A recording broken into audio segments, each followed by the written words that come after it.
Hi guys, this is my work in progress presentation for my final project. And for my project, I decided to address the cost issues of alternative communication devices for people with communication disorders.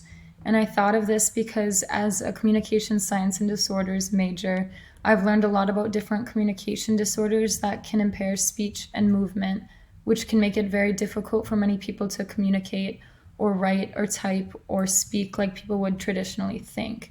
And along with this, I've also learned about a lot of alternative communication devices for people with communication disorders, which is awesome, but a lot of times they can get pretty expensive, especially depending on the severity of the disorder. The more severe it is, the higher the cost of the device usually.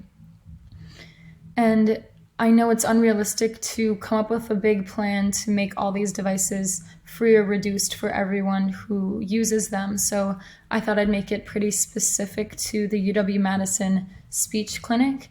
And so for my project, I'm asking for money from the people who fund UW-Madison Speech Clinic to allow the patients who are currently receiving speech therapy at the clinic to be able to take home these communication devices that families might otherwise not be able to afford.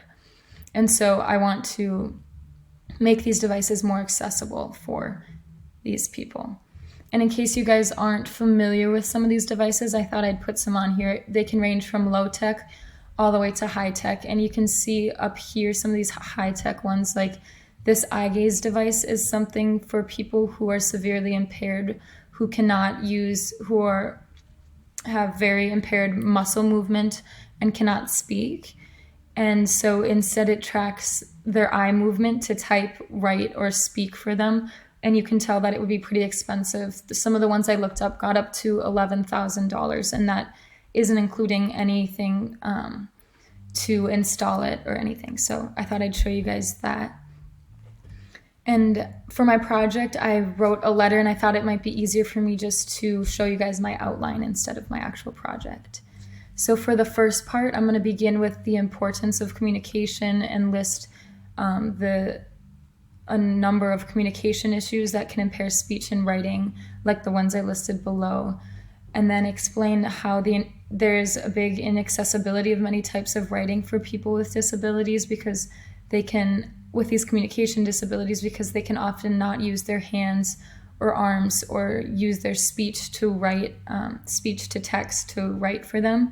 And so in this part of my project, I basically just want to show why this funding would be so important, because I'm showing how communication is so valuable in daily life to communicate people's needs and wants and feelings and emotions. And then for my second part of the outline, I'm going to show how much a lot of these devices actually cost, and then also explain how the cost of living with a paralyzing communication disorder, or not even paralyzing, a communication disorder that impairs movement. It doesn't need to be paralyzing or speech.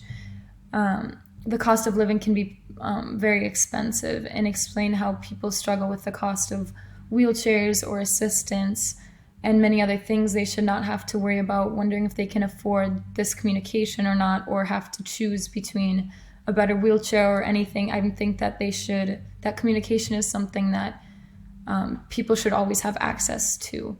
And that is also my argument about writing in this, is basically that that communication and writing should be accessible to everyone, and it shouldn't be limited on like the cost or the social class, because by social class I mean like there could be people with communication disorders who have a lot of money and are able to get the highest tech devices, and there are a lot of people who may not be able to afford that, but I think that everyone should have access to it.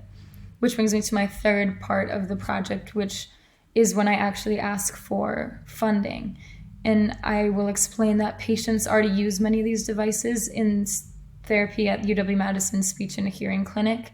So I believe that patients should be allowed to take them home so that they can work on them at home and in the clinic.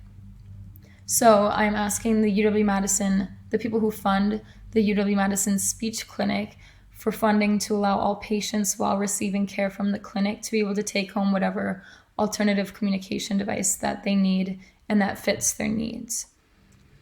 And what I still have left to do is I have about half of it written, so I just need to kind of finish actually writing out my letter. But I have a few questions for you guys. I'm wondering, by considering the communication done by these devices as writing, am I incorporating writing enough into my project? I hope that makes sense. And I also was wondering if I should ask for a specific amount of money, or is it fine just to ask for funding? Because I do know the prices of a lot of these devices, but I don't know the amount of patients at the clinic that would need each specific device. So I know if it was a real one, I probably would ask for a specific amount, but is it fine that I just ask for funding? And any other recommendations that you guys have, I would be very grateful to receive them. But other than that, I'm done. I hope you guys are all safe and healthy and at home and enjoying the weather. Thank you guys for looking at mine.